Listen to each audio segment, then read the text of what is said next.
Hello and welcome to another episode of Anti-Agency Stories of Doing Business Differently. I am excited for our episode today. I've got Chris Williams from Group Coach Nation. Chris, welcome to the show. Jason, oh my gosh, super stoked about this. Just talking a little bit pre-show. Yeah. Like we have so much good stuff to cover here. Awesome. All right. Well, let's just jump right in. Well, let's start first by tell folks a little bit about yourself and what you do, and then we'll pivot off of that. I'm super simple. I teach experts how to build high-ticket masterminds. But awesome. Leading up to that is so much agency crap that I want this to be a therapy session for me. I got a lot to unload about how horrible it was and how we fix stuff. Like the stuff you teach people every day to do is so freaking brilliant. Yeah. So do you have an agency? Did you run your own agency? Do you have agency background, I'm assuming? Still have the agency and yes, agency background. So Gotcha. I had a financial agency that I sold in 2011, a high net wealth, multi like family planning business. So we were doing, investments and all that kind of stuff. Sold that in 2011 to build a marketing agency. Awesome. And ran the marketing agency, still have it. And dude, that first several years of running that marketing agency crushed my life, my family, and my soul until I learned the principles that you talk about every day and in your book. Yeah. So I'm familiar with mastermind groups. I was actually in one for quite some time. So what prompted you to kind of pivot and kind of focus on that? So I was working 14-hour days doing the agency thing, doing a lot of stuff I shouldn't have been doing, like not running a business the right way, quite frankly. And then I started figuring that stuff out, and it took years, and I wish I had just gotten there faster.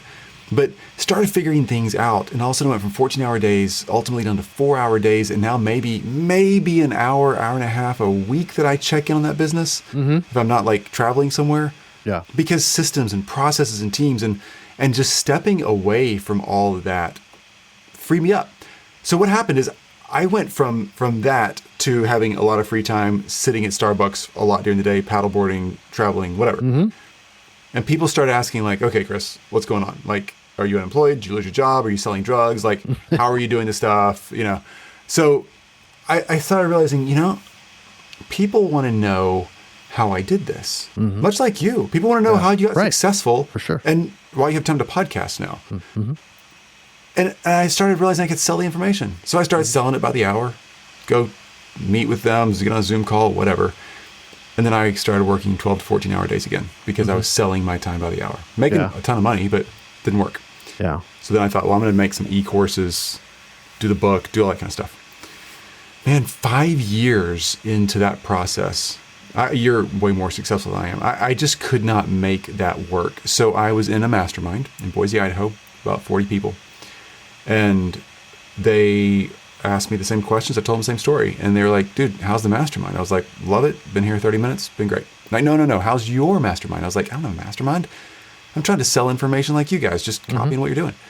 Oh, dude, you got to start with the top of the value ladder, help people who are really serious change their life, learn what you know how to do, which is run an agency in my world back then.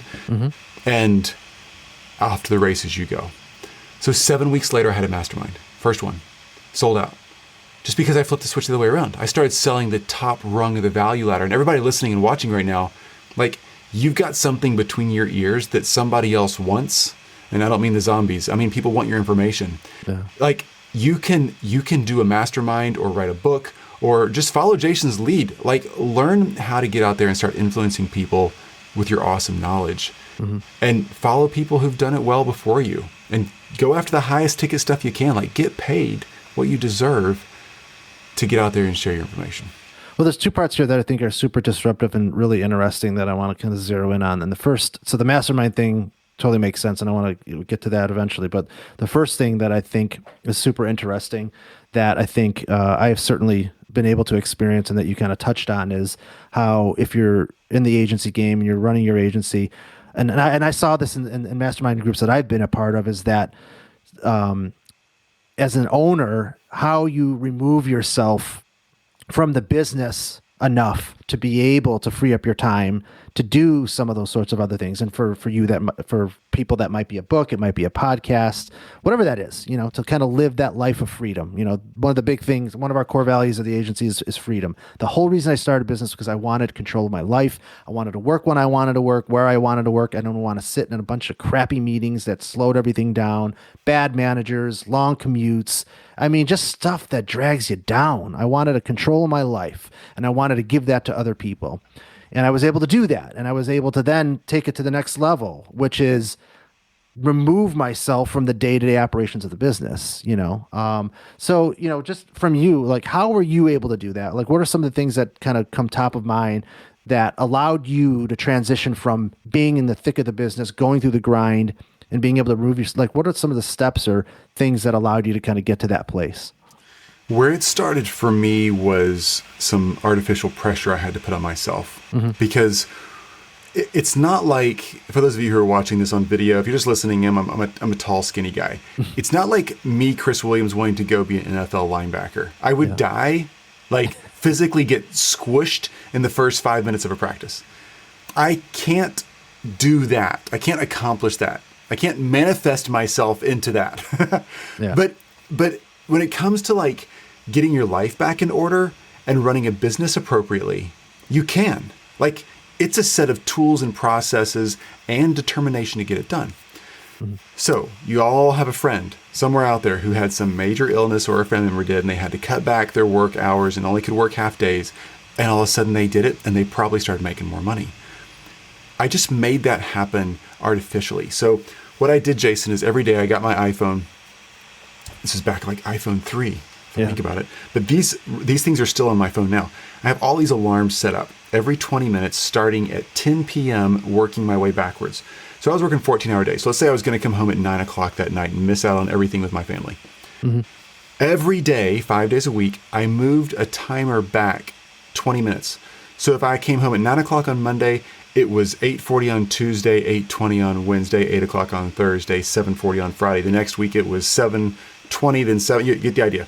Yeah. So for months, I kept moving the time constraint tighter and tighter, which forced me immediately to realize, okay, in a month and a half, this is going to really hurt. I have to find someone today to delegate to that can help me write a few systems. And I have to know and time study myself well enough today to be able to clearly know I should be delegating these things because they're easy to train and I hate doing them. Like, here you go. I had to start that immediately. So that external pressure to make sure I was accountable. I got 5 kids plus Jill, so that's six people in my kitchen when I walked in. I paid $1 a minute for every minute I was late on the phone or on the computer after the timer went off to anybody who was in the kitchen. Wow. So I'd walk in every night, and they're all little then. I'd walk in every night, and they'd all be waiting, and I was paying a $400 an hour rate per minute to be late. And it worked. Like, in 4 months, dude, I'd cut my workflow down to 4 hours a day, and I had quadrupled my income. And it wasn't because I was amazingly smart. It was because I forced a reality that I wanted that I had never, quite frankly, had the balls to force. Yeah. No, that's amazing. I can't say that I went down the same path. I'm a little bit different place. I'm one of those entrepreneurs that kind of figured out that later in life after my kids were older.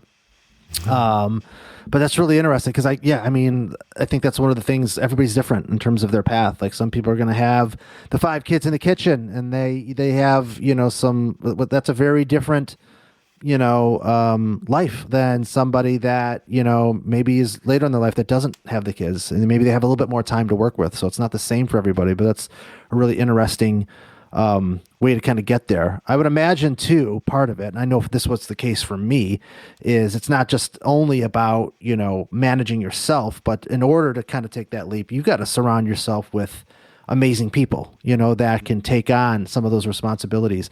I'm just kind of curious in terms of your experiences, were you able to do that? And what are some thoughts or suggestions in terms of how you were able to make that happen, to surround yourself with people that you could trust so much to kind of pull yourself away from things and work on other things? Early on, I was pretty scared of hiring people because it's money, right? And you're like, look, I'm doing all this work on my own to hire somebody else. I got to pay them, plus not take that money home for a while until they get good at it, and then I got to find another client to support that need. So I went really inexpensive, and I started trying to find VAs, virtual administrators, assistants, whatever, from all over the globe. And man, I went through probably 8 or 10 VAs over the course of like 2 months. And all of you awesome VAs who used to work with me in that time, I am so sorry, because you probably had the dumbest boss ever in me, and I didn't know what I was doing. Yeah. But thank you for your graciousness and kindness. So I learned a lot by some amazing people who would, number one, say, look, I didn't get the project done, the workflow done, because you didn't explain it well enough. They were honest enough with their boss to just call a spade, and I was honest enough with me to say, you're right. We all want to blame it on the language barrier or on their work ethic, or I just can't trust them because I can't see them, like they're not in my same office, whatever. People are awesome. Most of them out there, you and me, we're trying to be awesome people. Yeah. And so I learned some really simple steps of like how to just jump on my computer, record my screen, talk through the process that I knew how to do, save it to the Google Drive, and then let somebody else watch it, and then write an SOP based on the video, present the SOP back to me. Once I approved that, I would give them a little test run, and they would go do it. And if I liked that, we didn't make any change to the SOP, we'd do that. Otherwise, they're off the races. It was so easy to start learning how to delegate. But because I put those time constraints on, I can't overstress this. Because I put some sort of time constraint on artificially on my world, it forced me to like stop in the moment and say, okay, you're right. I was wrong. I don't have a week to make myself feel better. I'm going to re-record this video and get it right for you. Hang on, give me 15 minutes. Yeah. No, I love that. Yeah. I mean, finding great people, whether they're VAs or employees, is always a huge challenge, especially in the climate that we're in now. I think more and more people are expecting and wanting to work remotely. And I think, great talent is hard to find. And, I've had the luxury of getting some incredible training at the Microsofts of the world that really, throw you kind of into this massive training and just the experience of interviewing so many people. And so I know a lot of people that start businesses, they have a little bit of anxiety about the idea of like trusting other people and bringing people in. But if you really want to create that freedom for yourself, you're going to have to surround yourself with other people, and you're going to have to kind of go down that path at some point. If you really want to ultimately, which sounds like, kind of go down this mastermind path, which is super interesting to me, because I've done a book and doing a podcast. So I feel like I'm doing like these ancillary things that probably align to something like that. I've never for myself thought of like running something like that. So I'm kind of curious about, for somebody that's listening, that's maybe kind of going down the path, what does that look like for them? Like, why can they do that? What does that look like? And what's the path to kind of creating that type of environment, for somebody that, has, like you said, between the years, the knowledge that others want or need? Well, again, because I completely sucked at doing courses and launching all the low ticket stuff. And because I was, I want to say, brave enough to be vulnerable and ask a bunch of experts, why is this not working for me?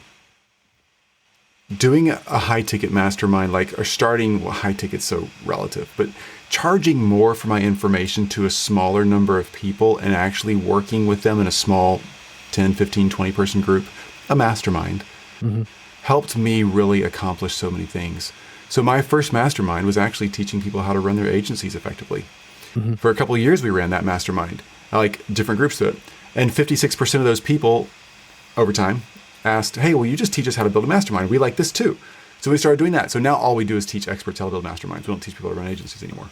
Yeah. Because that's kind of where the market took us. So number one, as entrepreneurs, listen to your market. Listen to the people you're actually selling to. What do they want? Give them what they want, right? It's fun.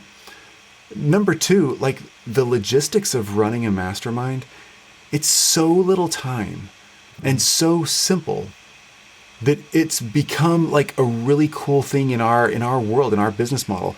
And you notice a lot of these super huge experts that have these really high-end masterminds that are like legit. I'm not talking 1,000 people in a mastermind that's really an e-course, the Facebook group, and once a week coaching call. That's not a mastermind. But like real masterminds, small groups, expert, and high-end people in there. They're not running that mastermind because it takes a lot of their time or because it's low profit margin. The profit margins are extremely high. It doesn't take much time. And the influence you get is like having a best-selling New York Times book. It's a really cool way to like just jet fuel your approach to selling your knowledge and your wisdom. What are some examples of, like when I think of mastermind, I obviously think of it in the context of my world, agencies. And there's, quite frankly, even over the past couple of years, I've seen a lot of agency masterminds kind of start to, populate, So I think, there's lots of options when it comes to that sort of thing for what we do. But I want to make sure for those that are listening that maybe aren't necessarily agency centric, what are some examples of what a mastermind looks like in terms of topics or themes? Like a lot of people thinking about this might think that, oh, well, this is just for like agencies, but I'm guessing it's probably extends beyond that. I'd be curious what some examples of that would look like. Oh yeah. So, we have thousands of examples come through Group Coach Nation. There's so many interesting ones. Like right now we have a really high-end boutique relationship and dating coach in one of our masterminds building her own mastermind in New York City. Super cool. We have somebody else who's a stage speaker and all they do is help you find the relationships. They don't book your stage gigs. They just know the relationships and they help you build relationships in the speaking world to get on bigger and bigger stages. Somebody else who has a ghostwriting book company for experts from all walks of life. Yeah. They have a mastermind that they walk you through the writing process, and then people who want them to actually write the book for them, that's a done-for-you service after the fact. We have people who have amazing like brick and mortar consulting businesses where they're helping doctors' offices, chiropractors, shoe stores. We have one guy doing shoe stores. We have somebody else talking Airbnbs, like building masterminds around Airbnb owners, helping them scale and become, super hosts. What is it? What a lot of people realize when they start building a mastermind for the first time, like, oh my gosh, this is the thing, is they've been doing something very successfully. And now they all of a sudden realize, wait, it's not the doing of the thing that's most valuable. Now it's teaching a whole bunch of other doers out there, other entrepreneurs, other experts, other whatever, how to know how to do what I do. So you've built an awesome business, just like you've built a freaking amazing agency and been very successful and you have a free life. You're teaching people now how to do that. Yeah. And that's so unique because what you're teaching them is actually going to change their life, not just show them how to build a website. You're going to change their life. And all of us have that in us. We just got to step away from it usually and be like, what do people really ask me about here? And that's something really important.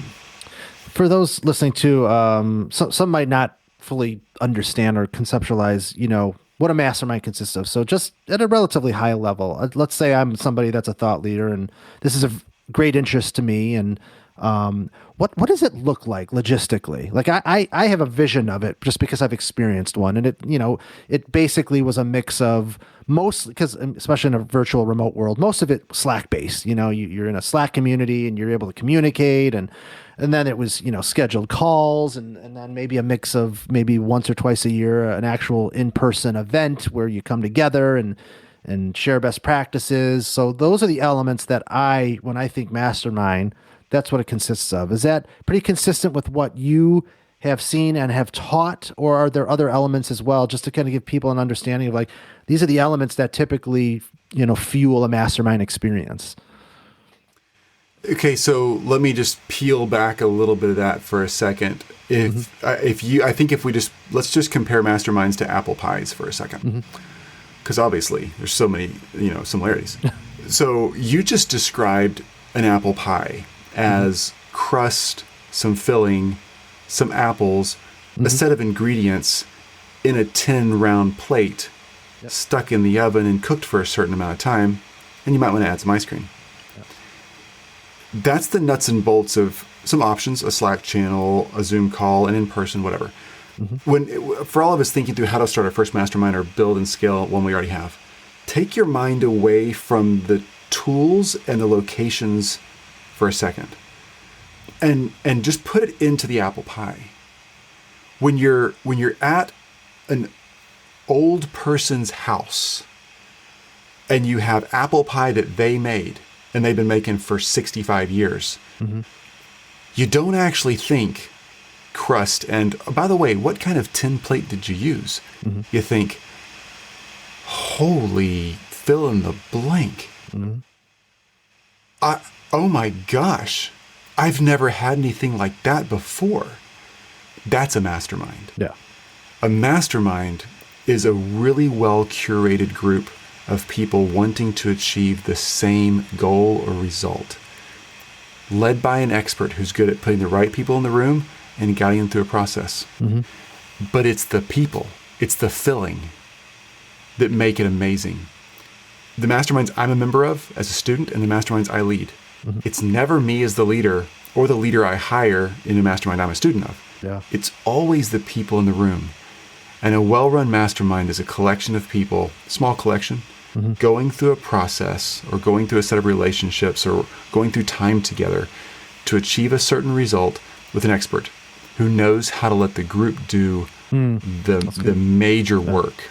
So it almost sounds like, in addition to, obviously there's a layer of the person that runs it, the experience and knowledge and ability to facilitate, but it sounds to me like the real value is that you're creating a community and an environment where people can come together to help each other. That's almost as important. You being a facilitator of that and you creating an environment for these people. The value that they perceive in investing in this group is as much about what they get from the person that started it or oversees it, as it's as much about, I get to be surrounded by all of these other people that are going through similar experiences that we can basically learn from each other and count and rely on each other. And for me, when I went through it, it's cathartic. It's like, especially when you're by yourself, you feel like you're on an island, and to be able to have other folks that you can tap into when you need that, to help you through whatever it is that you're going through. So I love that. I definitely have experienced that, and that makes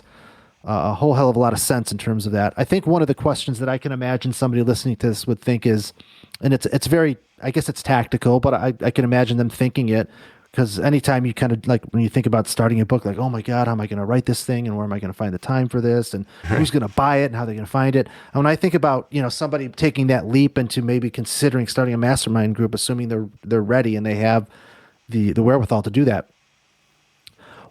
how do they find people to join? Yeah. Where does that start? Like, how am I going to get, because it's like chicken and egg, right? It's like, well, I create this group, but it's not a group. Like, why would one person come in and be a part of a group where there's no, like, how do you kind of create that momentum to kind of build off of? Yeah, I'm so glad you asked this. I know we're coming up on our time, but do I have a few minutes to kind of unpack this one? Absolutely. Okay. Good stuff. Okay. So people think you have to have the masses coming through the value ladder to ultimately lead up to the highest tier product that all these big experts have, which is a mastermind. Yeah. That's actually not true. And I didn't realize that until I was in Russell Brunson's mastermind. I remember him saying before I joined, like, the relationships in the room are most important. I am nothing in this room. And it's so true. He's a genius, obviously, but it's the people he puts in the room. I also thought that it was the people in the room who probably purchased the free plus book shipping offer, then went to a conference, then got the ClickFunnels account, then got a t-shirt, then up and up and up they went. Not true. Yeah. You start at the top. It's like we've all experienced the value ladder from the street view. We're all walking around New York City. We see these amazing penthouses up there. We're like, wouldn't that be cool to go up there? And we see the value ladder leading up to that over the course of life. Maybe we'll get to be a billionaire. We'll get to have one. But if you want to have people in the penthouse to visit you, to rent a room, whatever, your mastermind, just simply invite them in the front door and take them up the elevator. Organic outreach on masterminds is unbelievably easy. Because if you're going to sell 10 seats in a really well-crafted mastermind, I don't need to talk to 1,000 people and run them through a funnel. I can find the 10 people on LinkedIn or Facebook or whatever this afternoon by finding 50 people who I know are perfect for this and then starting meaningful conversations. Yeah. That makes And sense. literally in a few weeks, you can have a full mastermind. There's some nuance to scripting and positioning and all that kind of stuff, yes. But you don't need to do all of the numbers game to have masterminds. And what's more brilliant than that, and this is what I learned from that mastermind group I was in, is that all the things you learn from the 10 people who buy your first mastermind, let's say, the buying process, the things that happen in the discovery call, all of that, that all becomes the language that builds out a sales funnel that can bring 1,000 more people in because it's spot on. It was confirmed by people with credit cards out. I love it. So super interesting. This has been great. 'Cause my brain's kind of like, maybe I should be doing this. Like I have a lot of the pieces in place, so it's really interesting. I've been a big fan of them as a member of Mastermind Group, so I know the value that they can be just to learn from. So it's really interesting to kind of flip my brain a little bit and think about being on the other side of it. So, and I'm sure those that are listening will probably be thinking the same thing. So I love it. It's super interesting. I'm sure I'm probably going to want to talk to you even after this episode to learn more about that. But before we kind of wrap things up, is there anything that I didn't ask you or anything that you think that might round out the conversation that you want to throw in before we wrap things up? I just would tell people don't overcomplicate this whole thing. Yeah. Don't think of this as a funnel with an ad set and you got to have copy and pictures and go out and get new photos and you got to have curriculum and all that stuff. Like, take all that off your mind. Mm-hmm. All you're doing is deciding right now, I have an expertise. I think this might be what it is.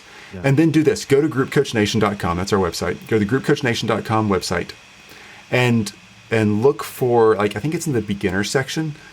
There's this whole video. You don't have to give us your email address or anything. There's a whole video. It's one of our recorded mastermind sessions. It just walks you through, here's the fundamentals of a mastermind. Here's how it works. Here's how to think through this whole thing. Start there.